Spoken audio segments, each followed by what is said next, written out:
Jaya Radha Madhava Punya Bihari.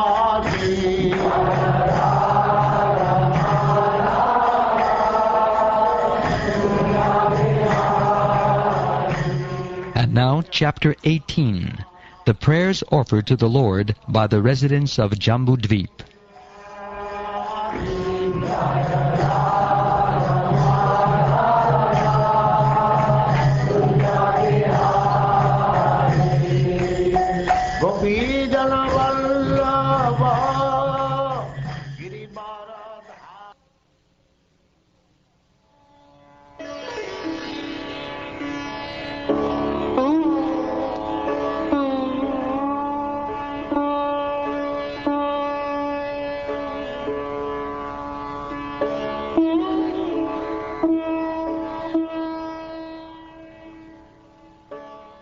Sri Shukdev Goswami said, Bhadrashvava, the son of Dharmaraj, rules the tract of land known as Bhadrashva Varsha.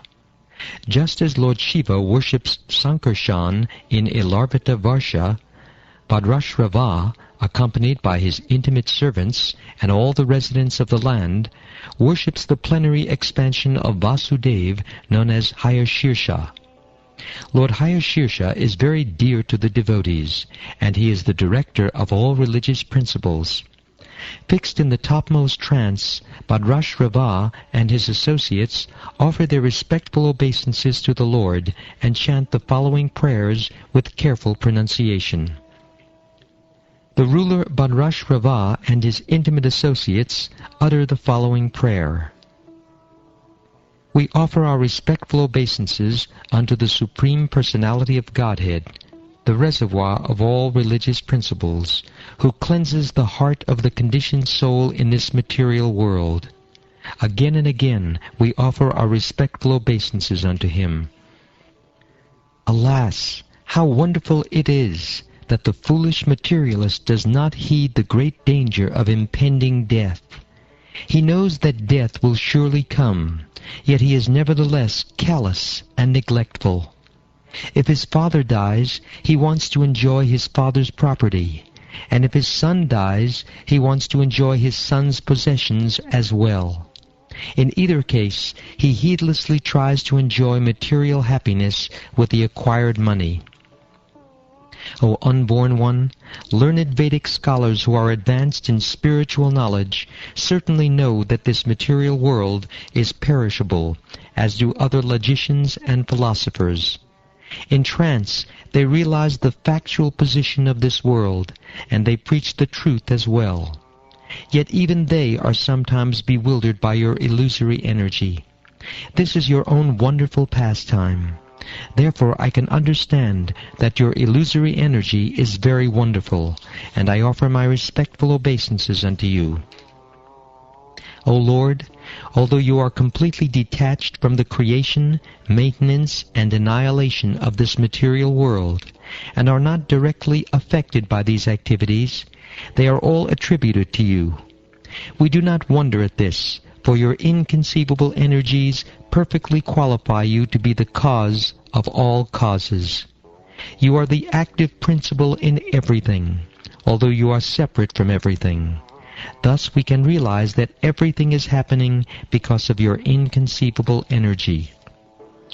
At the end of the millennium, ignorance personified assumed the form of a demon, stole all the Vedas, and took them down to the planet of Rasatala. The Supreme Lord, however, in his form of Hayagriva, retrieved the Vedas and returned them to Lord Brahma when he begged for them. I offer my respectful obeisances unto the Supreme Lord, whose determination never fails. My dear King, Lord Nrsingadev resides in the tract of land known as Hari Varsha. In the 7th canto of Srimad Bhagavatam, I shall describe to you how Prahlad Maharaj caused the Lord to assume the form of Nrsingadev. Prahlad Maharaj, the topmost devotee of the Lord, is a reservoir of all the good qualities of great personalities.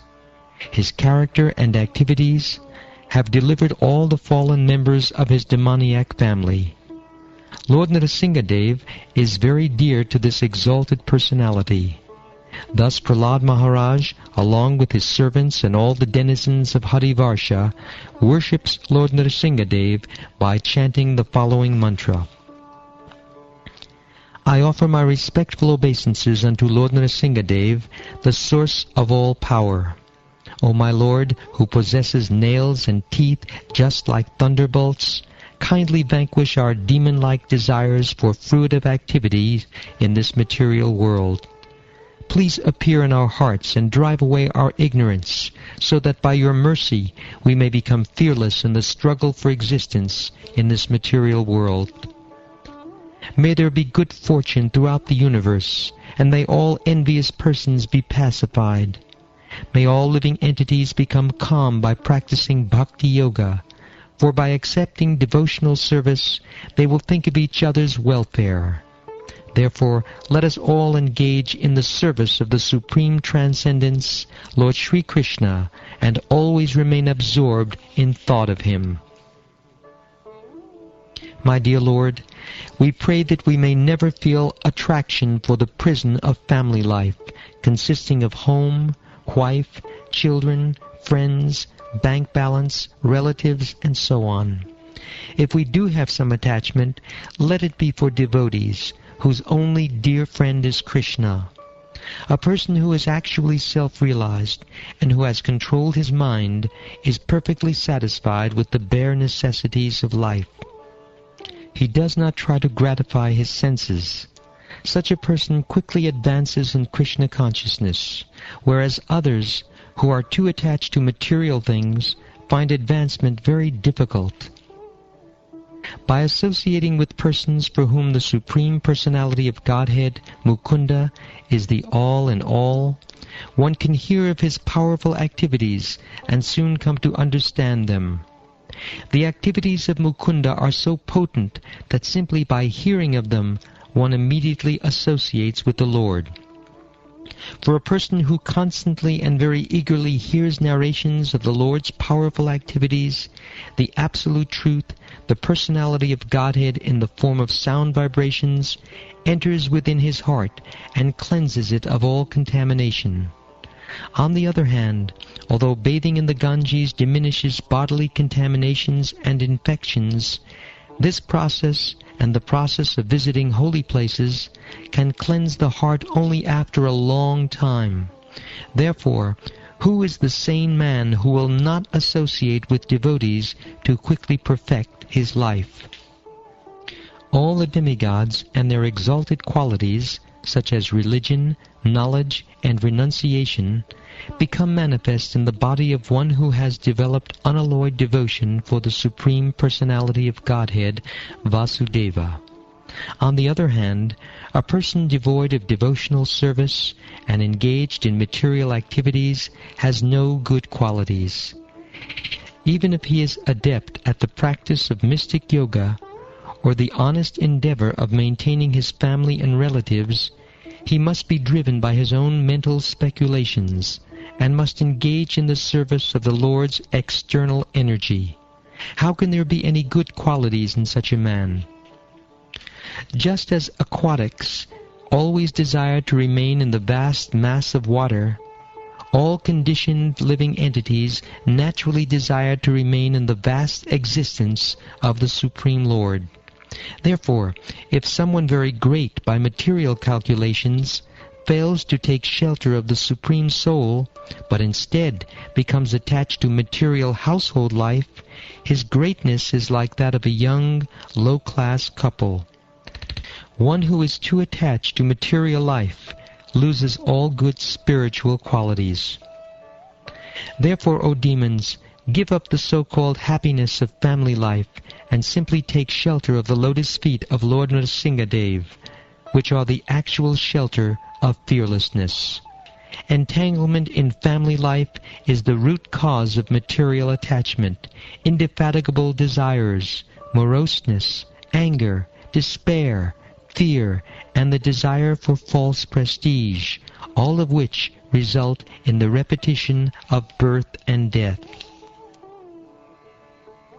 In the tract of land called Ketumala Lord Vishnu lives in the form of Kamadeva, only for the satisfaction of his devotees.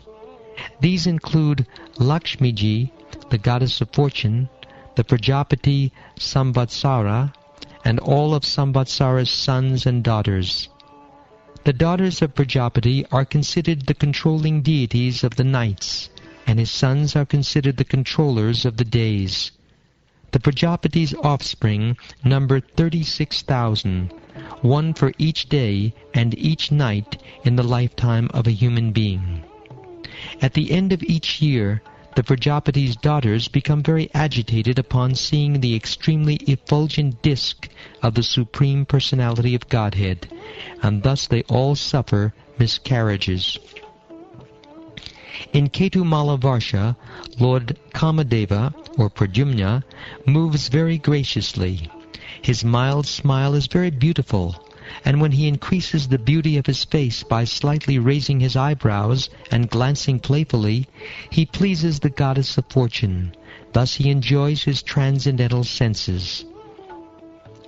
Accompanied during the daytime by the sons of the Prajapati, the predominating deities of the days, and accompanied at night by his daughters, the deities of the nights, Lakshmi Devi worships the Lord during the period known as Samvatsara in his most merciful form as Kamadeva.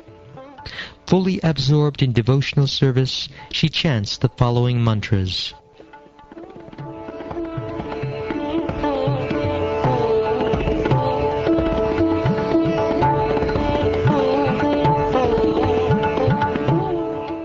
Let me offer my respectful obeisances unto the Supreme Personality of Godhead, Lord Rishikesh, the controller of all my senses and the origin of everything.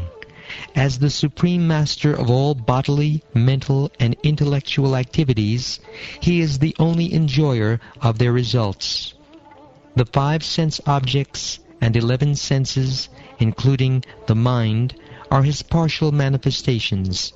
He supplies all the necessities of life, which are his energy, and thus non-different from him. And he is the cause of everyone's bodily and mental prowess, which is also non-different from him. Indeed, he is the husband and provider of necessities for all living entities. The purpose of all the Vedas is to worship him. Therefore, let us all offer him our respectful obeisances. May he always be favorable toward us in this life and the next. My dear Lord, you are certainly the fully independent master of all the senses. Therefore, all women who worship you by strictly observing vows because they wish to acquire a husband to satisfy their senses are surely under illusion. They do not know that such a husband cannot actually give protection to them or their children, nor can he protect their wealth or duration of life, for he himself is dependent on time, fruitive results, and the modes of nature, which are all subordinate to you. He alone is never afraid, but who, on the contrary, gives complete shelter to all fearful persons, can actually become a husband and protector. Therefore, my Lord, you are the only husband, and no one else can claim this position. If you are not the only husband, you would be afraid of others. Therefore, persons learned in all Vedic literature accept only your lordship as everyone's master, and they think no one else a better husband and protector than you. My dear Lord, you automatically fulfill all the desires of a woman who worships your lotus feet in pure love. However, if a woman worships your lotus feet for a particular purpose, you also quickly fulfill her desires, but in the end she becomes broken-hearted and laments. Therefore, one need not worship your lotus feet for some material benefit. O Supreme Unconquerable Lord, when they become absorbed in thoughts of material enjoyment, Lord Brahma and Lord Shiva, as well as other demigods and demons, undergo severe penances and austerities to receive my benedictions. but I do not favor anyone, however great he may be, unless he is always engaged in the service of your lotus feet. Because I always keep you within my heart, I cannot favor anyone but a devotee. O Infallible One, your lotus palm is the source of all benediction. Therefore your pure devotees worship it, and you very mercifully place your hand on their heads. I wish that you may also place your hand on my head, for although you already bear my insignia of golden streaks on your chest, I regard this honor as merely a kind of false prestige for me. You show your real mercy to your devotees, not to me. Of course, you are the Supreme Absolute Controller, and no one can understand your motives. Shukdev Goswami continued. In Ramyaka Varsha, where Vaivasvata Manu rules, the Supreme Personality of Godhead appeared as Lord Matsya at the end of the last era, the Chakshusha Manvantara. Vaivasvata Manu now worships Lord Matsya in pure devotional service and chants the following mantra. I offer my respectful obeisances unto the Supreme Personality of Godhead, who is pure transcendence. He is the origin of all life, bodily strength, mental power, and sensory ability. Known as Matsyavattara, the gigantic fish incarnation, he appears first among all the incarnations. Again I offer my obeisances unto him. My dear Lord, just as a puppeteer controls his dancing dolls and a husband controls his wife, your Lordship controls all the living entities in the universe, such as the Brahmins, Kshatriyas, Vaishyas, and Shudras. Although you are in everyone's heart as the supreme witness and commander, and are outside everyone as well, the so-called leaders of societies, communities, and countries cannot realize you. Only those who hear the vibration of the Vedic mantras can appreciate you. My Lord, from the great leaders of the universe, such as Lord Brahma and other demigods, down to the political leaders of this world, all are envious of your authority. Without your help, however, they could neither separately nor concertedly maintain the innumerable living entities within the universe. You are actually the only maintainer of all human beings, of animals like cows and asses, and of plants, reptiles, birds, mountains, and whatever else is visible within this material world. O Almighty Lord, at the end of the millennium, this planet Earth, which is the source of all kinds of herbs, drugs, and trees, was inundated by water and drowned beneath the devastating waves. At that time, you protected me along with the earth and roamed the sea with great speed. O unborn one, you are the actual maintainer of the entire universal creation, and therefore you are the cause of all living entities. I offer my respectful obeisances unto you.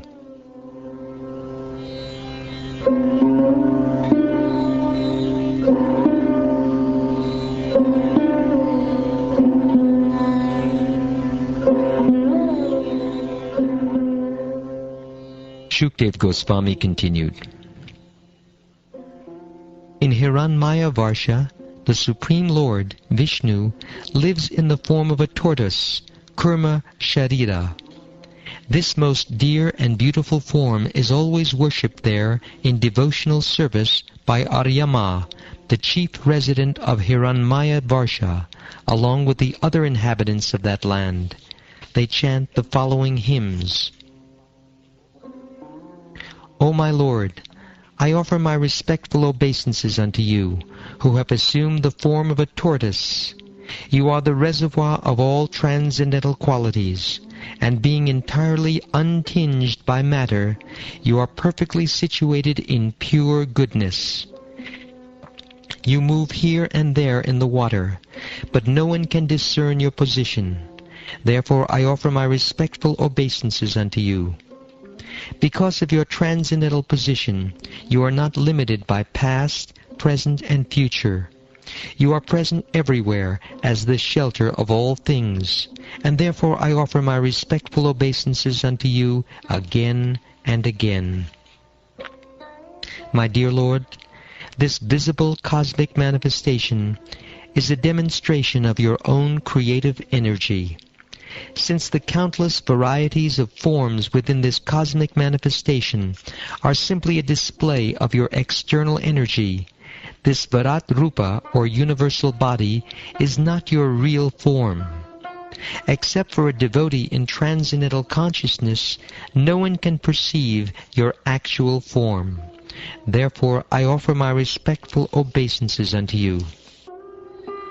My dear Lord, you manifest your different energies in countless forms, as living entities born from wombs, from eggs, and from perspiration, as plants and trees that grow out of the earth, as all living entities, both moving and standing, including the demigods, the learned sages, and the Pitas, as outer space, as the higher planetary system containing the heavenly planets, and as the planet Earth with its hills, rivers, seas, oceans, and islands.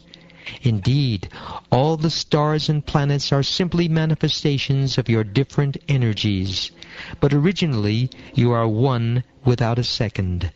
Therefore there is nothing beyond you. This entire cosmic manifestation is therefore not false, but is simply a temporary manifestation of your inconceivable energy. O my Lord, your name, form, and bodily features are expanded in countless forms. No one can determine exactly how many forms exist, yet you yourself, in your incarnation as the learned scholar Kapiladev, have analyzed the cosmic manifestation as containing 24 elements. Therefore, if one is interested in Sankhya philosophy, by which one can enumerate the different truths, he must hear it from you. Unfortunately, non-devotees simply count the different elements and remain ignorant of your actual form. I offer my respectful obeisances unto you.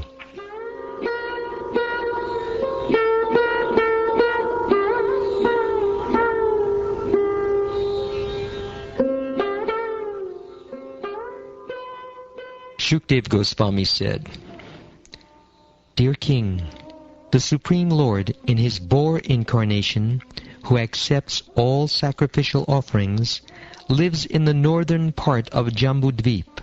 There, in the tract of land known as Uttarakuru Varsha, Mother Earth and all the other inhabitants worship him with unfailing devotional service by repeatedly chanting the following Upanishad mantra. O Lord, we offer our respectful obeisances unto you as the gigantic person. Simply by chanting mantras, we shall be able to understand you fully. You are a yajna, or sacrifice, and you are the kratu, or ritual. Therefore, all the ritualistic ceremonies of sacrifice are part of your transcendental body, and you are the only enjoyer of all sacrifices. Your form is composed of transcendental goodness. You are known as Triyuga, because in Kali Yuga you appeared as a concealed incarnation, and because you always fully possess the 3 pairs of opulences. By manipulating a fire-generating stick, great saints and sages can bring forth the fire lying dormant within wood. In the same way, O Lord, those expert in understanding the absolute truth try to see you in everything, even in their own bodies. Yet you remain concealed. You are not to be understood by indirect processes involving mental or physical activities. Because you are self-manifested, only when you see that a person is wholeheartedly engaged in searching for you do you reveal yourself. Therefore I offer my respectful obeisances unto you.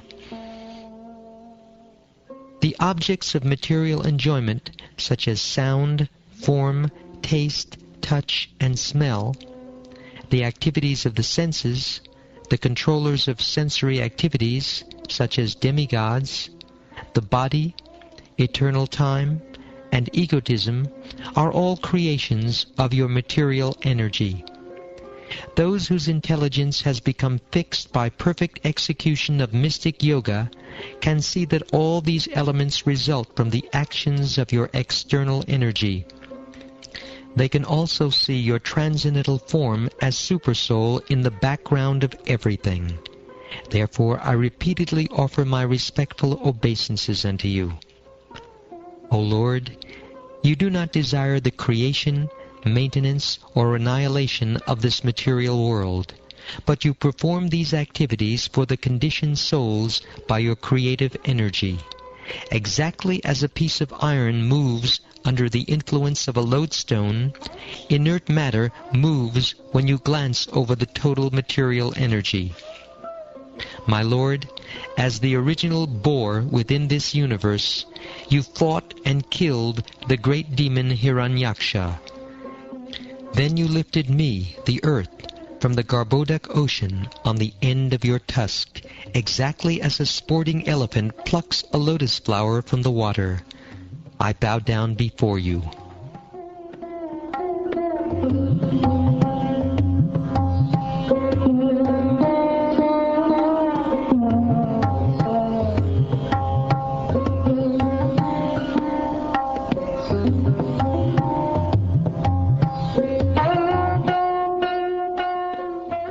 Thus ends the 18th chapter of the 5th canto of the Srimad Bhagavatam, entitled The Prayers Offered to the Lord by the Residents of Jambudvip.